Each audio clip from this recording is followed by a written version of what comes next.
আসসালামু আলাইকুম সম্মানিত ভিউয়ার্স, কেমন আছেন? আমি মোহাম্মদ জাকারিয়া, চিকিৎসক, মোটিভেশন স্পিকার। আপনাদের মাঝে স্বাস্থ্য বিষয়ে আলোচনা নিয়ে আসলাম। বন্ধুরা, বিভিন্ন সময় বিভিন্ন ধরনের আলোচনা নিয়ে এসে আজকেও স্বাস্থ্য বিষয়ে আলোচনা। বন্ধুরা, আজকে খেজুরের 10টি উপকারিতা বিষয় নিয়ে আলোচনা করব। তো ভিডিওটা না টেনে শুনুন। 1 নম্বর, আপনার শরীরের শক্তি যোগায়। আর দ্বিতীয়ত, আপনার দৃষ্টিশক্তি বৃদ্ধি করে। আর তৃতীয়ত, আপনার ক্যান্সার প্রতিরোধ করে। এবং 4 নম্বর, আপনার ত্বক ভালো রাখে। 5 নম্বর, হাড় এবং আপনার শক্ত মজবুত রাখে। এবং 6 নম্বর, কোষ্ঠীকাঠিন্য আপনার প্রতিরোধ করে। এবং 7 নম্বর, আপনার গ্লুকোজের অভাব দূর করে। এবং 8 নম্বর, আপনার ওজন বাড়াতে সহায়তা করে। 9 নম্বর, উচ্চ রক্তচাপ আপনার কমাতে সাহায্য করে। আর 10 নম্বর, আপনার অ্যান্টিঅক্সিডেন্টের মাত্রা আপনার তৈরি করে।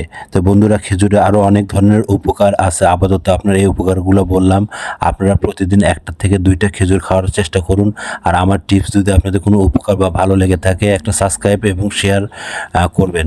তো এতক্ষণ মনোযোগ সহকারে দেখার জন্য আপনাদের সবাইকে থ্যাংক ইউ, সবাইকে ধন্যবাদ।